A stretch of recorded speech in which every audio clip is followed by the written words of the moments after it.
Let me introduce myself. I'm Frank Riemensberger. I'm running our Accenture business in the German-speaking region. And I've been working on the German platform initiative, Industry 4.0, for 7 years now.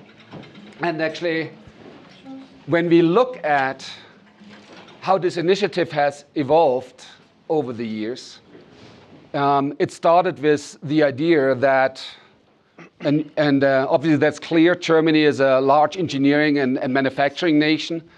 It started with the idea that if we add digital to the engineering manufacturing products, we're going to gain a lot of efficiency and we're going to gain a lot of flexibility in basically driving the engineering manufacturing process. And I think what the country has learned and what the many industry players have learned in Germany over the past 7 years, it doesn't stop there. What we have seen with many examples is when you have a product and you make the product smart, when you have a product which is run by an operating system with lots of sensors, then not only you can engineer and manufacturing the product much better, but you can actually be with the product while the product is operated. You can capture the data which is created while the product is operated, and you can generate dynamically data. And from the data, you can dynamically generate services which are added to the product. And suddenly, the product and service bundle, the smart product and the smart services, allows you to give new promises to the customer, to the user of the product. Think about the train which doesn't run. Think about the train which is punctual. Autonomous driving. Think about the car which drives itself with a promise it's going to be secure. And suddenly you recognize it's not about incremental change to engineering and manufacturing. Suddenly you recognize it's about reinventing your business model. And that is a panel this morning. We have 4 esteemed speakers. We have Carsten Knoop from FAZ. Carsten is covering the Industry 4.0 movement. You're responsible for digital products. You are covering all the big and medium-sized companies in Germany. You have observed what they're doing. We have Omar Bosch. Omar has been, for many years, our growth and strategy lead for Accenture. Where is Accenture going? You had all the investment money, and Omar made the decision to invest into the Industry X business before now you're running one of the P&Ls, one of the largest P&Ls actually, who is engaged in this, CMT. Svenja is our researcher in Industry X, and Svenja, and I, that's a little bit marketing in our own case. We have authored a book which says, Defending Champion, how will the German industry stay ahead in the digital transformation? And Svenja is actually running the digital business model streams of the Industry 4.0 platform in Germany. And then we have Bernd. Bernd, you're a board member with SAP. You are one of the software providers who really actually have thought through what does the platform economy mean. And you are chairing actually the Industry 4.0 platform, which is cross-industry in Germany. You see what all the companies are doing. And I think we have a great panel this morning, and we thought, why don't we start that each of the panelists gives the 5-minute introduction on his observation, how digitization and Industry 4.0 and Industry X is actually changing the industry and changing the business models. And I think we just go in sequence. Carsten, you want to start? Of course. Thank you, Frank. Good morning. And I guess you're right. German industry has gotten the message. Lots of companies are establishing their very own platforms to collect data and to draw their conclusions from it.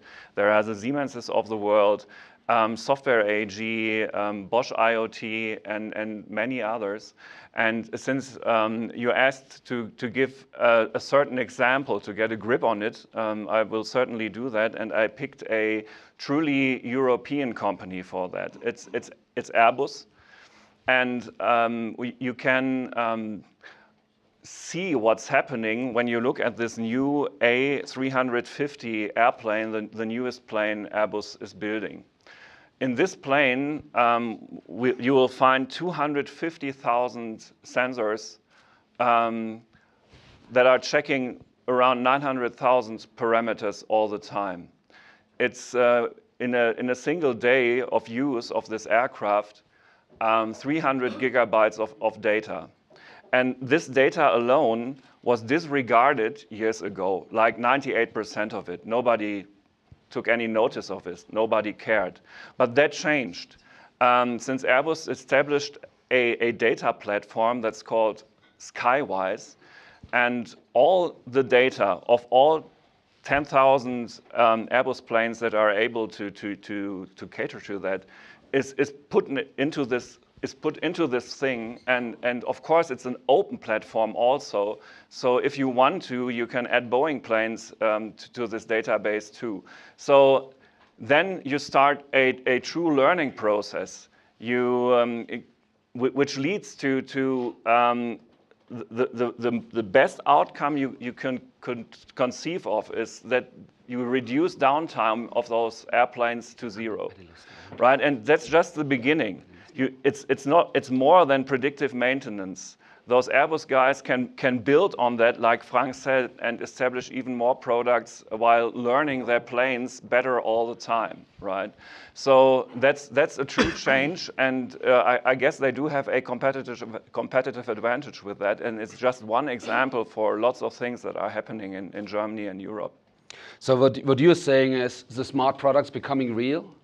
It's actually not it's platforms. They are here. They are here. Platform allows to be with the products, and actually it's not about the one product, it's about the fleet, and you learn from 10,000 planes being operated. Right. That is changing industry. Totally.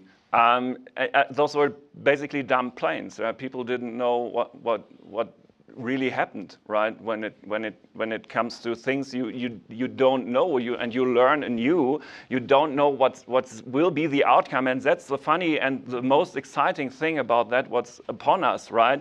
And when people say we will be losing so many jobs because of digitalization, they just don't know what's going on, since nobody can even it's not in the stars, right? We have to learn from the data what will be happening there, and I'm totally sure there will be lots and lots of new jobs coming out of this. Yeah. Excellent, Carsten. And I think we're going to drill on what you said. Platforms play a role, data play a role, artificial intelligence plays a role. Of course, artificial intelligence is used to sort out what. And we'll explore how that all hangs together.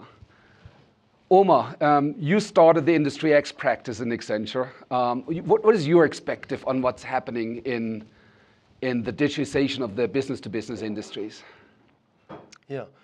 So, Frank, if you let me, I'm going to sort of meander a little bit and just tell a bit of a story. So, when everyone thinks about digital in the world today, we often think about things like e-commerce. And one of the things that always is a bit striking when you look at the data is, despite all the noise and all the change and all the disruption, e-commerce has been about $150, $200 billion business to date, out of a $6 trillion retail business. So e-commerce is not even that pervasive in retail. Digital has hardly touched healthcare, industrial, insurance, all the other sectors. So, my assertion to my colleagues is we're very early in the digital revolution in business and society today, still. And yet even though we're early, the effects have already been very profound.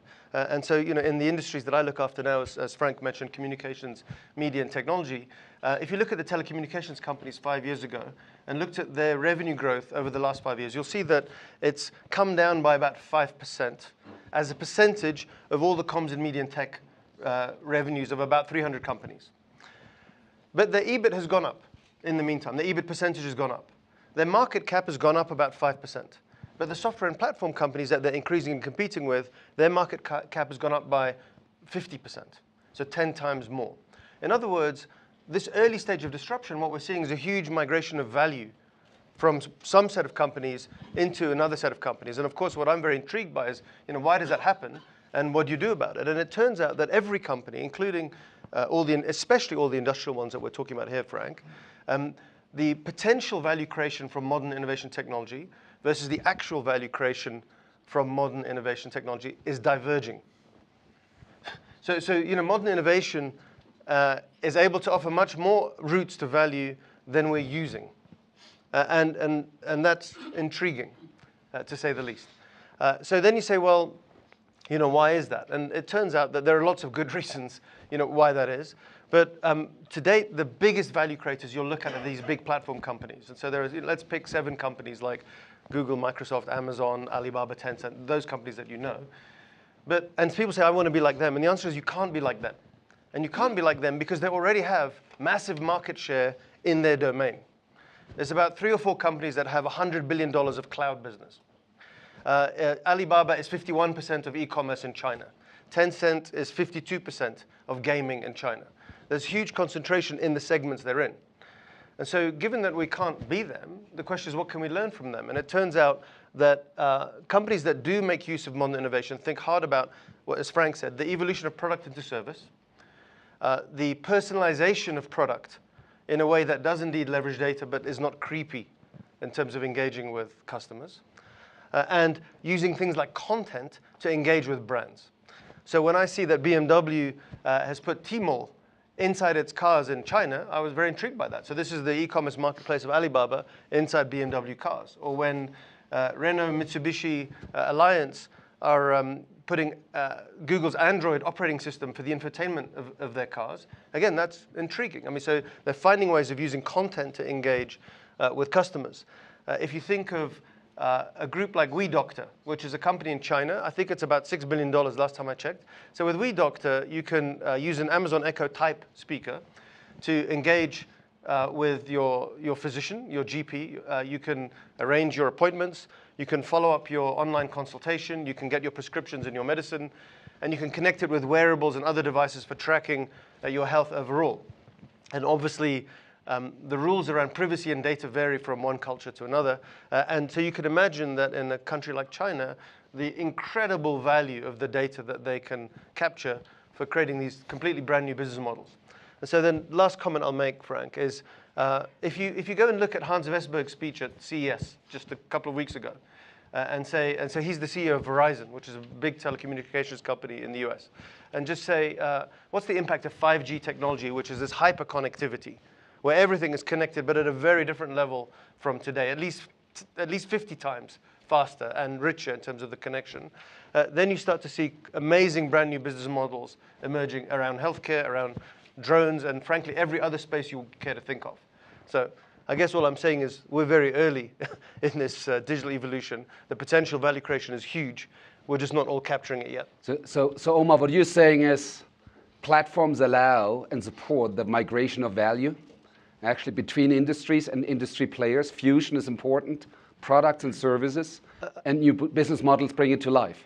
Yes, I mean, without being oversimplistic, and Bernd no doubt will comment on this, we've seen a migration of value in our sectors from hardware to software to platform.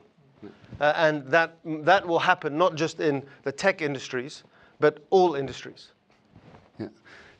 Thanks a lot, Omar. Svenja, you are moderating the German discussion across, I think, 50 companies, how to migrate the German economy to digital business models.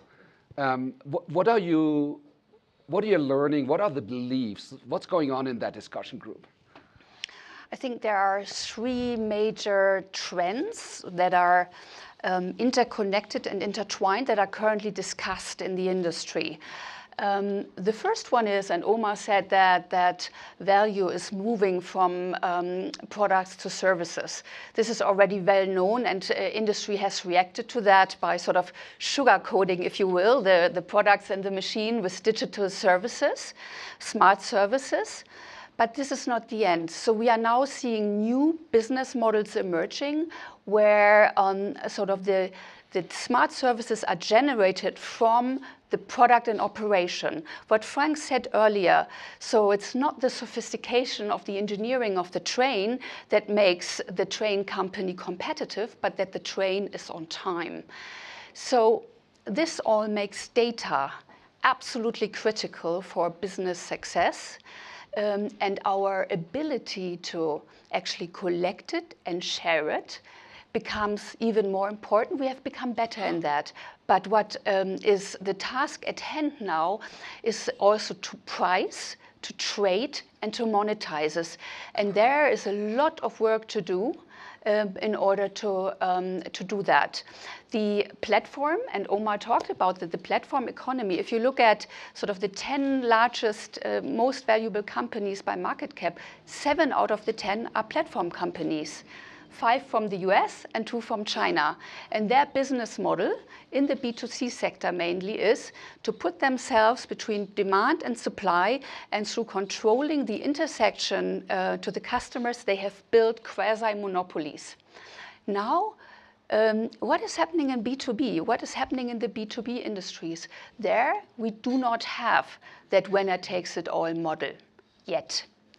But if sort of this, what is happening now is that sort of the service creation, the value creation starts with the data, with the way the end user, the end consumer uses the product, then we will probably see not only a merger of B2B and B2C, but also a completely new sort of world in this regard as well. So everybody can, in that world, industry convergence becomes real. Everybody can become your competitor, but also everybody can become your partner. If you look at HERE, for example, which provides location services, they are sort of owned by automotive companies that are normally competing. And HERE, for example, has a chief platform officer. For them, it's crucially important to get their platform business right. The third thing that I would like to say is how important the shifts that we are seeing from a geopolitical perspective are at the moment. Last year, we were here and everybody was talking about Uber and Amazon and stuff like that. Now, our eyes have moved from Silicon Valley to Shenzhen, and competition in the B2B sector in particular will be very much driven what is happening in China. So we have always been a little bit sort of disrespectful of the factory of the world and the copycat. This is over.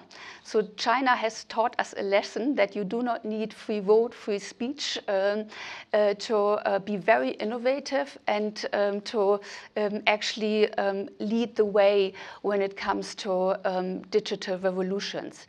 Technology is now a very, very, very important part of country strategies. 25 countries have issued artificial intelligence strategies in the last last 18 months. And this really shows us that technological leadership has become a decisive factor in countries' competitiveness and also in the way companies embrace it. That's interesting, Svenja. We're going to do a deep dive on this one. As you say, it's about the product, it's about the data, the new business models, but you're saying something else. A single company is not able to compete at the end. You say this is a geopolitical play. Yeah. And based on the geo you're working in, there are digital infrastructures being built with different means which make whole companies competitive. I think we should explore that in our discussion. That's an interesting thought. Bernd, you are building platforms. Your customers use platforms. You are chairing the Industry 4.0 initiative. How do you see the platform economy coming to B2B, to industry? Yeah, good morning, Frank. Very insightful comments already, Carsten, Omar, Svenja. And first of all, I want to underscore what you said. Omar, you said we are going from product to service to platform. And as a company who is now almost 47 years serving the industry with software, we have been strategizing in our board. And we added one essential element, which we found out is the root cause for that trend. And when you think of a platform, when you think of moving from product to service, when you think of new business models, it is the experience category that is driving that behavior. And what do I mean with the experience? It's either the experience of a customer or a passenger. That's your example with the train. It's either the experience with a product, when you move from product to the service, because people ultimately do not want to own a product. They want to consume the service, the outcome the product is delivering to you. And therefore, we as a company said, after talking on the NDA with analysts, we want to add a category or a segment which we call experience into our portfolio, because without that experience, we feel that we will not be able to serve the needs of our customer in the future. And we have been coming to that insight, and you ask for some examples, by just evaluating what some thought leaders, what some customers have been doing and co-innovating together with us. And I have brought 3 examples. One example is Käser. This is a company who is manufacturing compressors, producing compressed air. And their business model was for a long time just bringing out the next generation of a compressor, which is probably using less energy, which is more reliable, which has a longer duration, which is a German company, so it has to be competitive against upcoming low-cost compressors from Southeast Asia. And this company has introduced then a new business model, has provided compressors for free into factories, and was evaluating whether they only charge for the outcome, which is the cubic meter of compressed air, leading to a much better, and here comes the experience, to a much better experience, because their customers do not need to think about a replacement when a compressor is broken. Their customers do not need to think about a service, because they are connected to these compressors and will send a service technician automatically repairing it. So the experience of having a high-quality product was automatically coming with the business model and with the connectivity. Another company I have brought, another example, is Munich Re. In a time where the weather conditions are more extreme, where we see long periods where it's very dry, where we have wildfires, in a time where then we have suddenly a huge amount of rain or a huge amount of snow, to be a reinsurance company and providing kind of a safety against these natural catastrophes, they were thinking about how can they limit their own business risk. And the idea was to use data, to use geospatial data, which is provided by the satellites on a permanent basis. Was not intended to be used by the reinsurance companies, just for predicting weather, for observing the planet. And we have built a model that they can use the geospatial data to observe patterns when is a natural catastrophe going to happen, and implement a prediction model for that. Of course, the initial driver was limiting the risk for them and increasing financial success for them as a company. But as an outcome, what they do is making the world run better, and I would say in this case even improve people's life, because with that early warning system, they have a very strong interest that the early warnings get communicated immediately to the people which are affected then in these areas, so they can be evacuated. And I think this is another example where they are using data, and the next generation of what we will do with them is what Airbus is doing with the sensors. If you then penetrate the planet with sensors, then you have as well information from the ground, whether the ground is dry, leading to a wildfire, which is easily, let's say, stopped if you stop it at the beginning.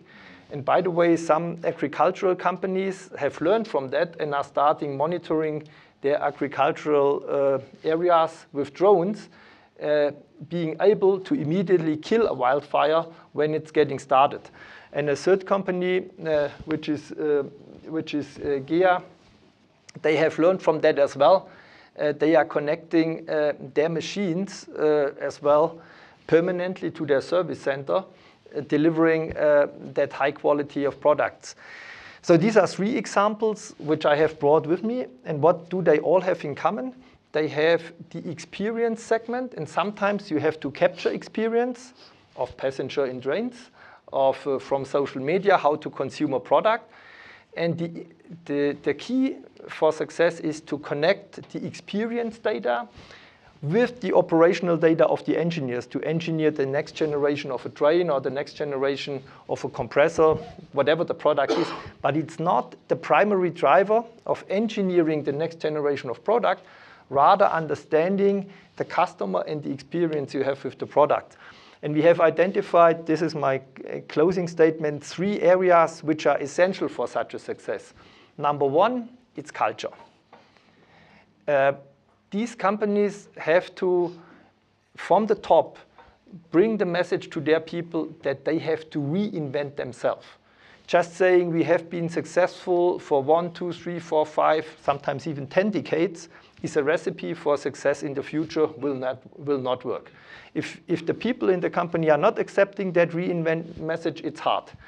Number 2, then you cannot, the second dimension is people. You cannot just push technology on the people and say, figure it out how it works. You have to show leadership, embrace opinions of the people, educate and upskill the people, that the most asset you have in a company, which is the people, are driving that and do not have to be driven by a few people sitting at the top of the company. And sometimes even the people at the top of the company do not have the most brilliant ideas.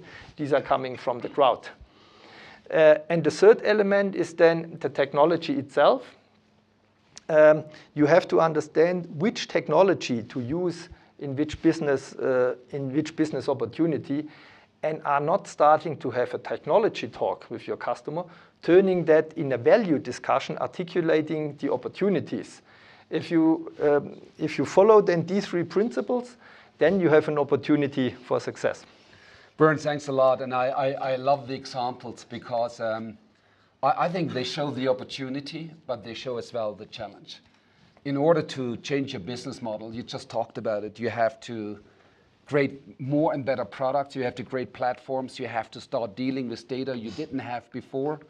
You have to basically rethink to give new promises to your customers. Mm-hmm. You have to add things you didn't do before. You have to add banking and insurance, where this was out of your scope. Suddenly it's in your scope if you operate a product. So the change is enormous. And maybe that is if we go through 3 rounds of discussions, Svenja said it. We see geopolitical regions now, or countries competing on technology strategy, where they say, we're going to create technology infrastructure to support our industries. That is a competitive, race going on. And maybe that's one thing we explore. Secondly, what does a company do? And then thirdly, how do we change the culture in the company? If we explore these 3 themes, but maybe let's start with the geopolitical. China. China has probably the most ambitious industry strategy based on technology. China 2025, they say we want to be leaders in 12 industries, by the way, which many of them are German lead industries, so we have to watch out. And they are building digital infrastructure for the industry. If you look what the platform is about, it's actually it's not that complicated. 3 things, if you really simplify. It's digital identity, it's the ability to pay, and it's a service architecture which is 2-sided, allows people to meet and match up services across industry. And China is putting lots of money to build this digital infrastructure to support all the industries. We have seen the Silicon Valley do that with a not state-run, but investor-run. And then the question is, where does it leave Europe? Maybe Omar, your thoughts on the race of nations to build new industries based on technology, the US, China, and Europe. Any observations? Yeah, this is a tricky topic. Absolutely. We are in Davos. Yeah. If you reflect back on the era straight after the Second World War, America was incredibly gracious in deciding to tax its citizens in order to rebuild broken countries. And actually, that was the beginning of the establishment of what we call the world order, that we've all loved and admired for the last few decades. America today doesn't believe it's well served by the rules of that world order that it itself established then. And I think it would be a mistake to assume that the current sounds coming out of the current US administration will pass if there's a change of administration, because actually I think a lot of the views in America on trade and strategic long-run competition cross party lines. So I think that this is a new reality that we're going to be living with for a while.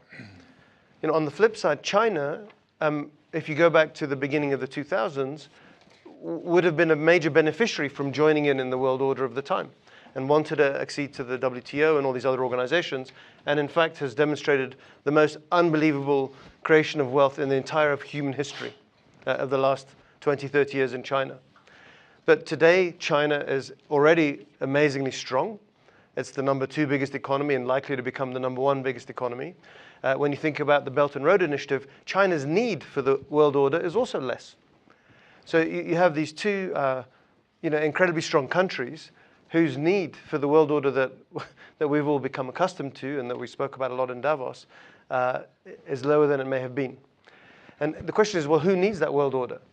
And the answer is Europe, plus some other nations like Japan and Latin America and various other places. So I think actually Europe has to decide if it's willing to lead and step forward. And I remain optimistic because notwithstanding the long-run strategic competition in many different areas, and technology is one of them, of course, there are lots of reasons for us in the world to come together and collaborate on certain things. And I'll just pick on a couple of examples. So I'm very proud that Accenture is a founding father of the World Economic Forum's Center for Cybersecurity, which you'll hear more about this week. It turns out that 90% of the malicious activity on the internet is criminal, which is not nation-state sponsored. It's sponsored by bad actors. And it's in everyone's interest, whether you're Chinese, Russian, American, Belgian, to collaborate to solve those issues. And cross-national institutions like the Cybersecurity Center of the WEF is a way in which we can continue to reach across boundaries that otherwise look difficult in order to collaborate to solve problems. But to conclude, when I grew up in our business, we used to say that technology was an enabler, IT was an enabler. I don't believe that anymore at all. In fact, for a company to succeed, it needs to be awesome at technology. You have to be totally technology propelled. The leadership need to totally get technology, no matter what the sector is. Otherwise, you will lose. It's 100% clear today. And of course, the same applies to nations. And so technology is a strategic national interest. And I think countries and companies have to pay a lot more attention than maybe they may have 10 or 15 years ago. Omar, thanks a lot. And let's build on that. I think what you're saying is, and I put the things together, platforms are a way to support migration of value to the platform runners. And we see that in the US and the China. And possibly there is a view, if I have these platforms, I need less of the world order. We don't have platforms in Europe. We have GDPR. We have the Trust Initiative. I think we are the leaders of, in Europe, the thinking how to deal properly with data.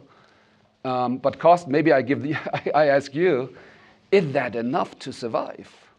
Or do we need, beyond the right approach, do we need much more digital infrastructure in Europe to lead?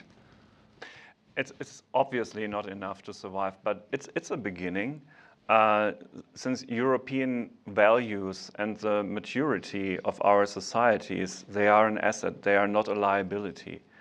The trust we have upon European nations and the values we have, they are more sophisticated than the ones we are being confronted with in China, for example.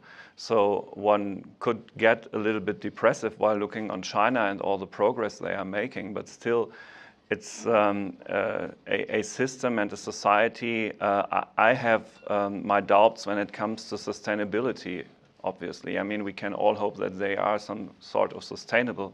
But still we can be a little bit more self-confident. And so those rules, as much as I hated personally GDPR when I had to introduce that with our digital assets at Frankfurter Allgemeine Zeitung, that was a hassle. And we could go on and on about this regulation. I guess in its core, it's all right that we are trying to set European standards, which maybe spill over to the world. I mean, the US is looking at those standards, and there are some CEOs from the US that do really like it. For example, Tim Cook, Apple's CEO, he likes GDPR. So that's okay, but not enough. And so there has to be more, and obviously it's infrastructure.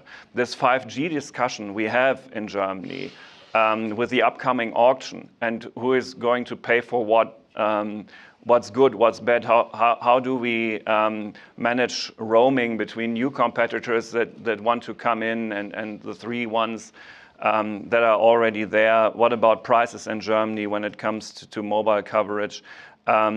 That doesn't look good. Still, if you look a little bit closer, those frequencies we are talking about right now aren't the ones that are able to provide Germany with 5G all around.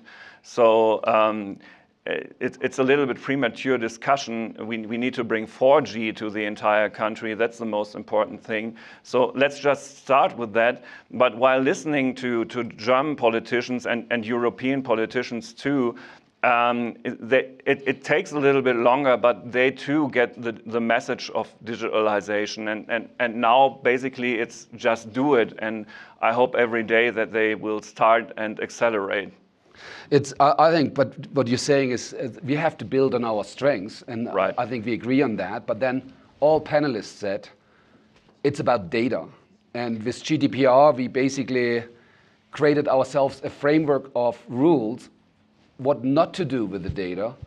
And maybe I go to Svenja and say, Svenja, if you look at the German business-to-business industry, that is not enough to survive. So is there not an opportunity to create the world-leading data marketplaces where you can price data, trade data, rather than doing it behind the back, bring it to the light, give it a value, and have people decide, have business decide, if they want to pitch in against money. And I think there's a big opportunity because these infrastructures for business to business, don't exist yet in the world. Right. So isn't there an opportunity for Europe to create digital infrastructure to lead in B2B? What is your thinking about that? Yeah, absolutely. So we have actually the response to the platform revolution in the B2C era is, at the moment, there are three things. There are data marketplaces, and there are a couple of government-initiated and also private company initiatives. They don't really fly yet. Then there is the topic around interoperability of platforms, which is actually a very interesting one. I already said earlier that in the B2C you have that monopoly. In B2B you don't have that, and you don't have that for a number of reasons, because obviously the manufacturing sector is so specific, so special, that this this exchange model that you have on Amazon, it just doesn't work. Yeah, and the third thing that one could explore are completely new technologies where you actually ensure that the data stays with the company rather than exchanging it. So we have, in the book that Frank has mentioned, we have actually argued for, rather than issuing 100 professorships in artificial intelligence, which our government wants to do, rather thinking of also investing in areas where we could explore those new technologies that enable the platform economy in B2B in Europe. Yeah, and I just picked this up, Bernd. In the Industry 4.0 platforms, we are thinking, and under your leadership, we are thinking through, can't we create in Europe the digital identity for machines? Mm-hmm. You know, and Germans are very good at standardization with the Dean. Couldn't we come up as Europe with the digital register for every machine in the world? Couldn't we create interoperability, API structures to access every machine and give it up to the machine operator, whoever has a right, to pitch in the data to data marketplaces, create these data marketplaces, create rules and frameworks, how to price industrial data? It doesn't exist today. Isn't there an opportunity for Europe? And first of all, definitely the opportunity is there. But as you said in your opening statement, we have to observe what is happening geopolitically. There is the conversation, the dialogue, you could say the fight between US and China. If you look at Europe, I rather see a tendency for isolation than for collaborating and uniting and build a union. We don't know how, if we have a controlled Brexit, if we have no Brexit, if we have an uncontrolled Brexit, and we have just a couple of weeks to go until the first deadline is coming. So you say we're busy with other stuff. We are indeed busy with other stuff instead of focusing on what is essential for our future. I wouldn't go beyond healthiness. I would say for the sovereignty of companies, of industries, of states. And why do I say sovereignty?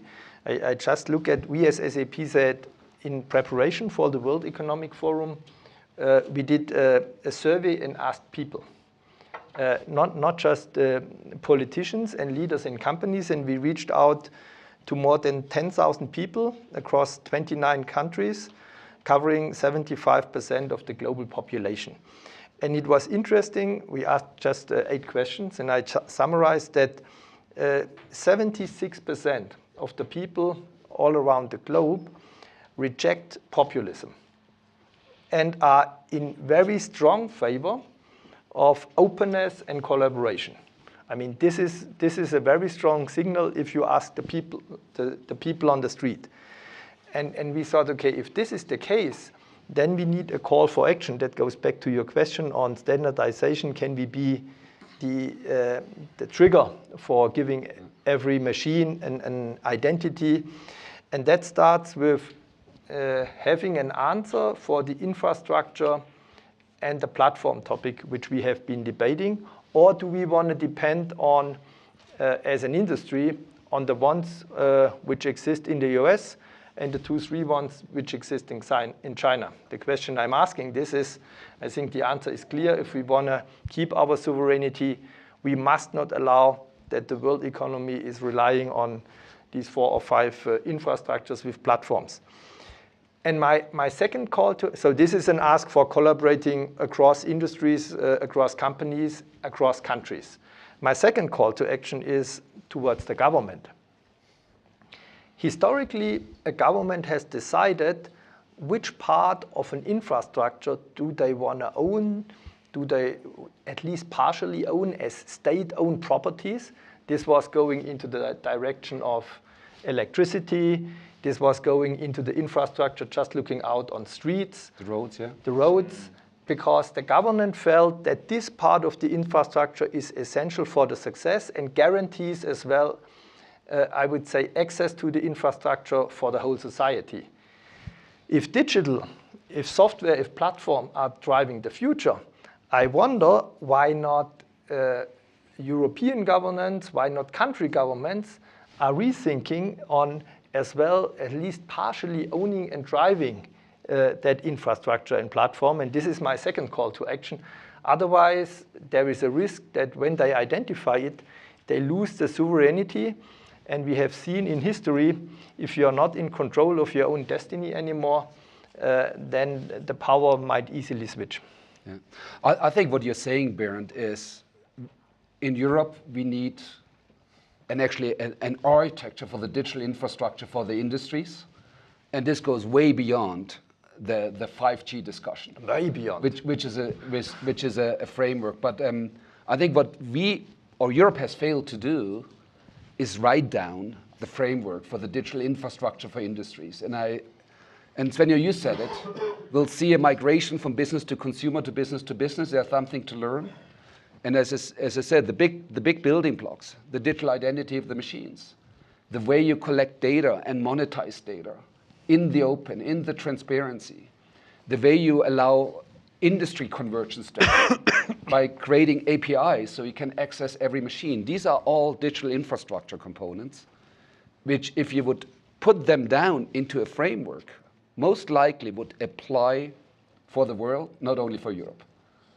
And I think that's an opportunity for Europe because the US hasn't done it. Physical stuff, Professor Sin, you said it this morning, the physical stuff is actually real hard to make and to make sure it works all the time.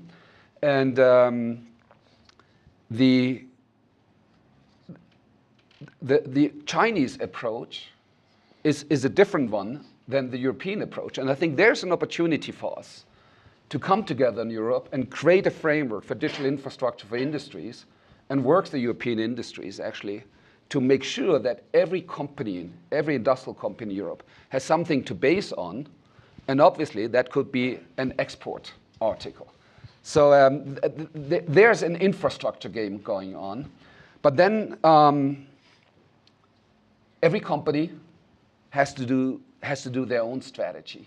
Carsten, I look at you. You have written up, I think, all the big players in Germany. You see the companies which are a bit more advanced and some which are a bit more behind. Can you comment on that? Who are the leaders and what are they doing to lead? What are they doing better than the others? Well, it caters to what we've already been saying here this morning. Obviously, in the German machinery industry, they are building platforms. And like Bosch IoT or Siemens MindSphere, as I've already mentioned, and lots more. The problem is maybe it's too many, and maybe they are a little bit too small. Like, does Trumpf need one? Does Bosch need one? Does Siemens need one? Are they open enough? So it's too many. They've gotten the message, but there are too many islands and they don't really scale. And if you think about artificial intelligence, you need loads of data to make it work, right? And we have to interconnect those things. And I guess Minister Altmaier has promised to share public data for some sort of database to be analyzed by AI. Those are good ideas. We really need to scale. So it's okay, people are discussing the right things in German companies, but they are acting too incremental. You used the word in your introduction. It's always a little bit too shy on, it's always about optimizing products we already have. And it's not the really visionary big step into the unknown. The great leap.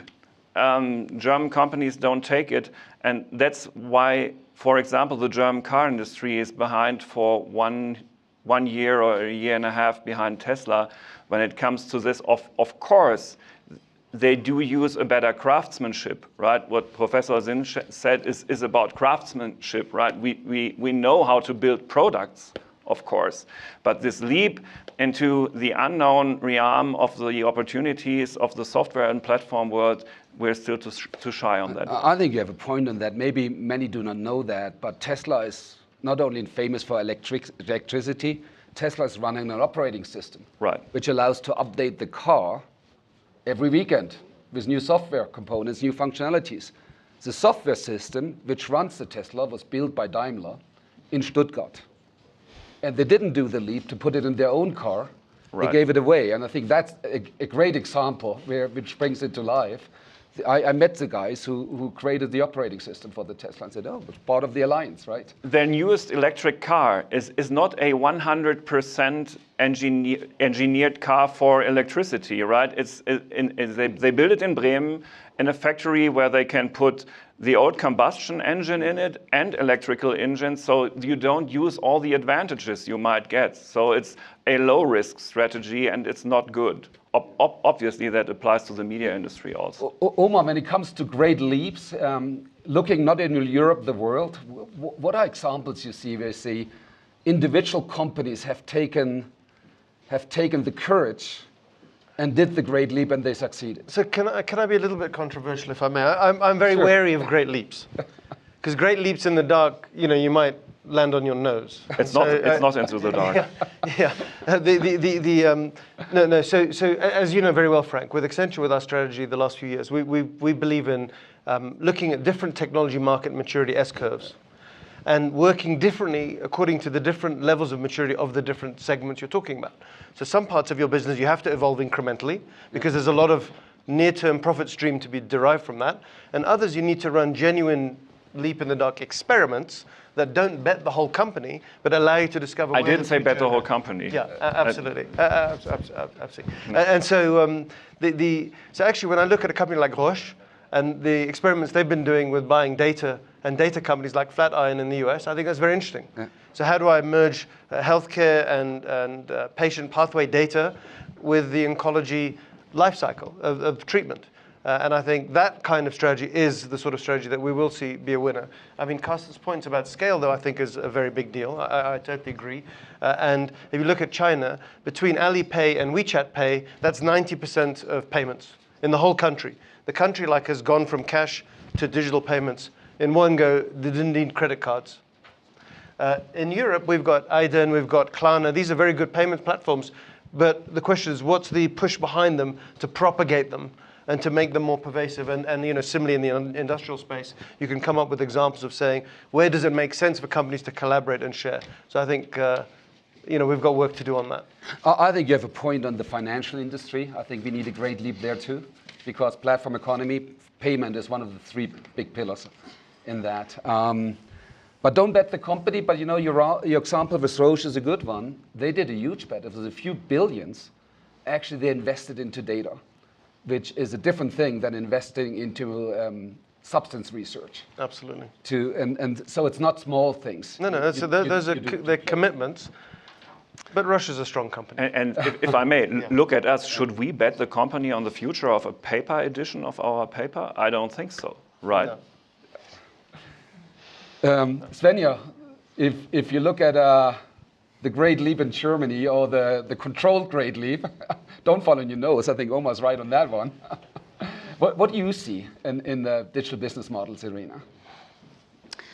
So I think the conviction that no company can do it alone has arrived in the discussion. I think that companies sort of orchestrated by platforms are seeking to build value networks that bring different players, software, products, services together to create new value. So I think this has arrived. The question is, those value networks are not really easy because they only work if everybody wins.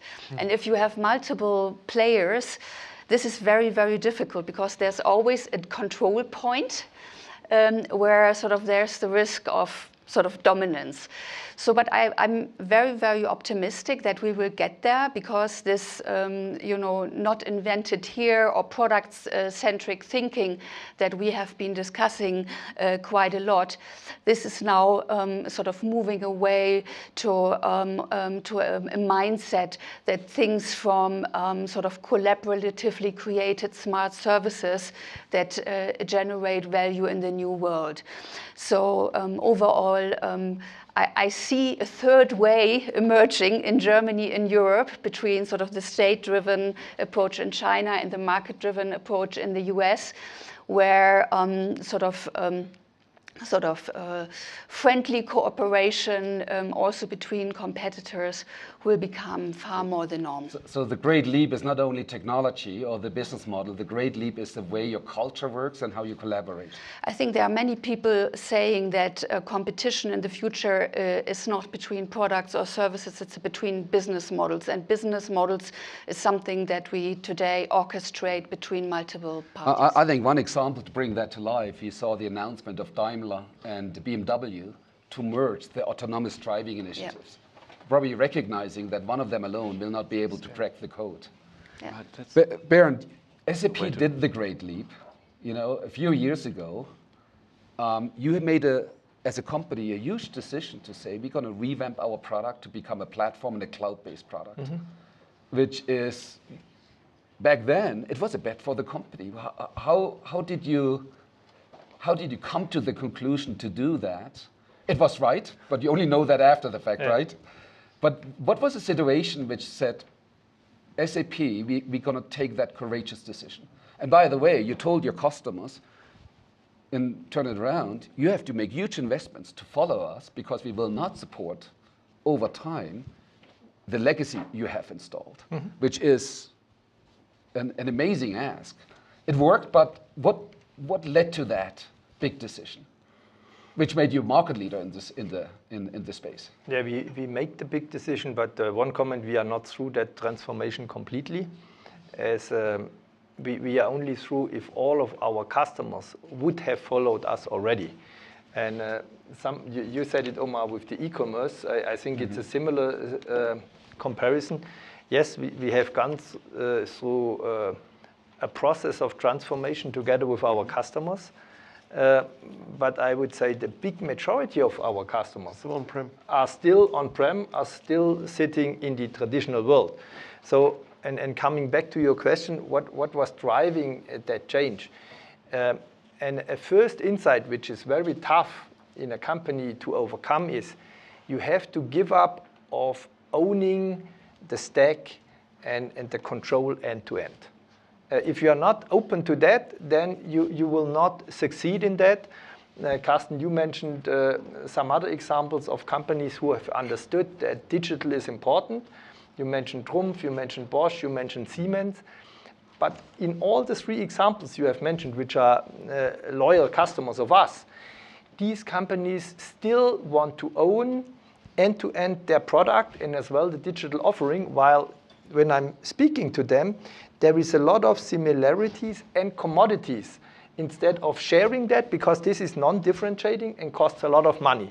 This is something we had the guts, and thanks to our CEO, who was driving this together with the executive board as well, in some interesting dialogue as well with the shareholders, with the customers, and the supervisory board. And what was key to success was, I would say, the term openness. We have built alliances, of course, with customers, because that's obvious. That's what we did all the time. We have built alliances with partners, and we have built alliances with competitors, as our customers would have done it anyway. And we have been pretty clear that we can't stop that train. So let's rather join the train and see how we can collaborate. The second thing is, what we did was we discussed is we would be open to enable, and that's important, to enable sharing of data across industries and across customers. We decided consciously that we do not own the data of our customers, despite the fact that we have access to them. But we want to encourage companies, industries to work together and build data-driven business model, because we can connect the dots as we understand what the value is there. And the third element of it was beyond going into the cloud and accepting that software will be in future consumed as a service. We were even thinking strategically beyond and said we will go into an era where we will see network of networks. And that starts with very, I would say, commodity processes in companies. Take the category of spend management, which is non-strategic in companies. The spend for travel, the spend for, I would say, commodity products like mineral water, tables, chairs, coffee cups, and as well the spend for not your own people, spend for third-party labor. If you can manage that holistically in a network and have an option which consumers have today, because if some of you spend some money and go into e-commerce, you are not directly usually going on one e-commerce site, selecting a product, because normally you don't know what you want to procure. You just know you want to purchase a coffee cup. But which one you decide based on price, based on time to deliver. And this business network of network was the third element, which we identified early. We have to admit, we learned it from the consumer space and have been convinced that this trend will enter as well into the B2B space and helping our companies to be more successful in the digital world. So power of ecosystem, enabling sharing of data for data-driven business and network of networks, which basically you see that's where the industry business models are converging to, and you are enabling that. Yes. I don't know if you can answer that, but how far is the industry? And I don't know if it's simple to give a percentage. Are we 10% of the way, 30, 50? What is your feel? I would say we have not reached 10%. So right at the beginning. We are right at the beginning. I would love to say 10% because this is a great number, but I think we are still in the single digit.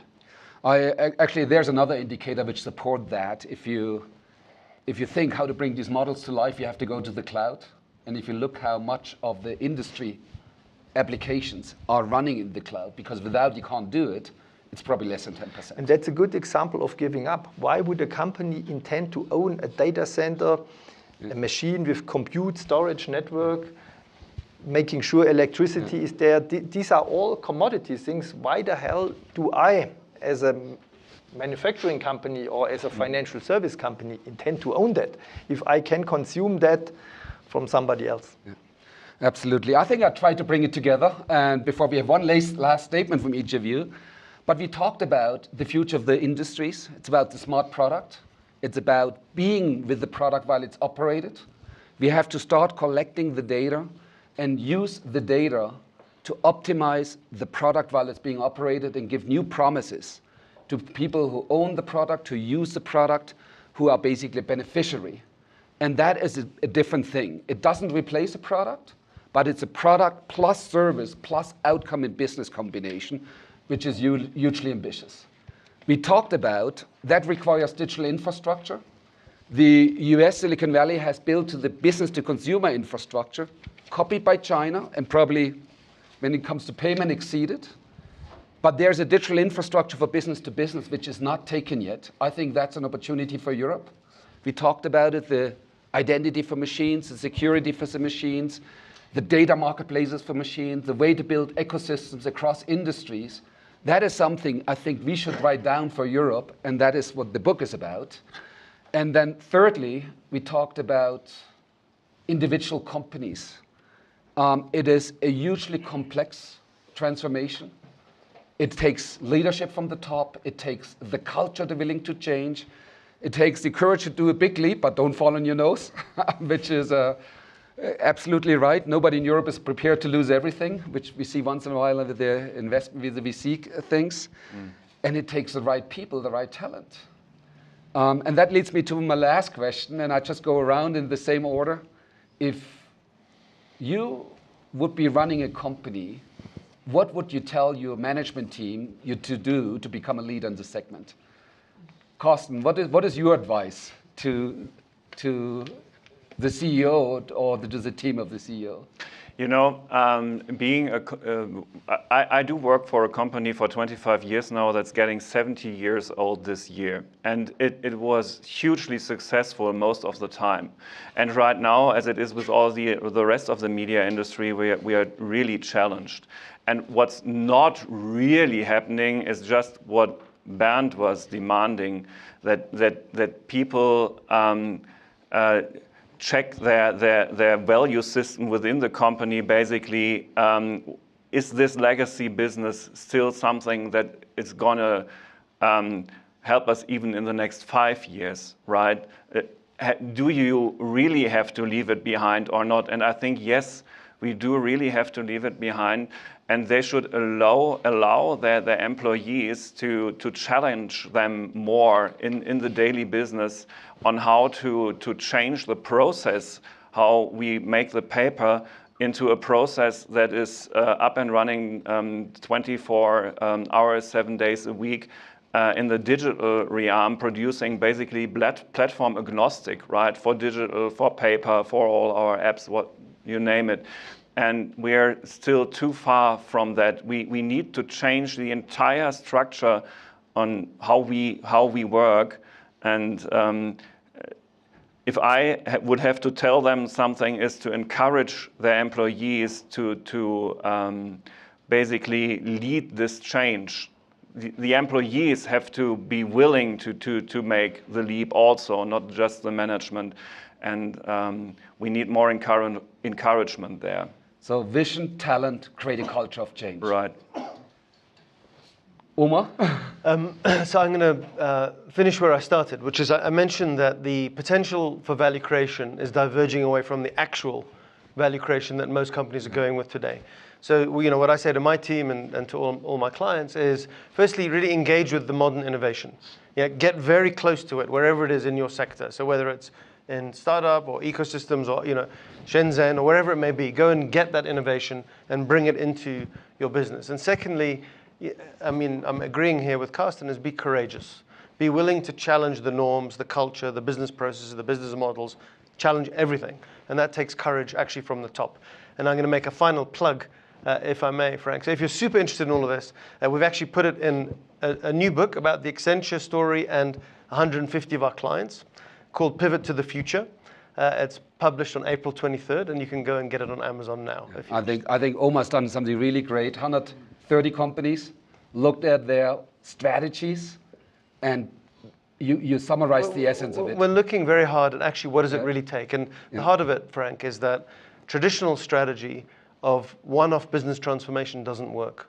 That's what we believe. Pivot to the future. It's a very different approach. So yeah, pivot to the future is what it's all about. We'll share that. Svenja?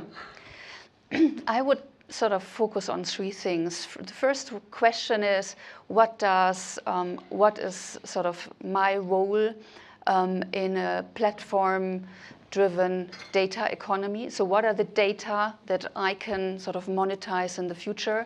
The second one is really sort of, what are the partners that I need out of the traditional probably ecosystem that I normally deal with in order to achieve that? And third, very importantly, what does it take to take my people along and make sure that they are ready to embrace the new world? So the data economy, the ecosystem, and the cultural change. That leaves you, Bernd. Okay. I mean, the bold sentence would be paranoid and challenge the status quo of the existing business model. And I would encourage not just the leadership, I would encourage every employee to do so. Now, that's easily said. Nevertheless, I would add to that going into platform, going into collaboration, going into alliance requires a lot of trust. However, you need to stay in control of understanding what you are doing.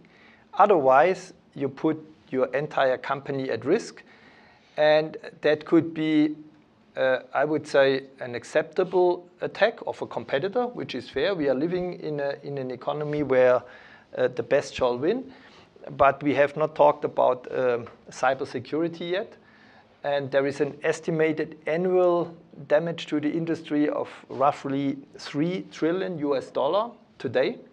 And I have personally talked to board members who have lost control of the operation of their entire company. And whoever went through that nightmare is understanding that you cannot just go into a digital adventure using platforms, technology, like you use electricity coming out of the plug at the wall. You need to understand as well the risk for the company, because with trust and hope alone, you will not win. And I would give this as well as a signal to my people that they need to stay on top what the new business model will be. That does not mean, to correct it, that they have to do everything on their own, but they need to have enough competency, skills, in order to be a partner, to be I would say, a knowledgeable, upskilled workforce, to decide on what risk do you go and where do you say, I'm not going into that risk and build it on trust. I need to own that by myself. Yeah. Thanks a lot, panel. And I think that brings it nicely together. I use Omar's phrase, pivot to the future. It is engage with modern innovation, have vision, and be specific about your own vision. Create your digital model. Your example, you can't miss out on cybersecurity, otherwise you're dead. You're dead. And then engage with your people to drive the change, engage the team to drive the change across the company.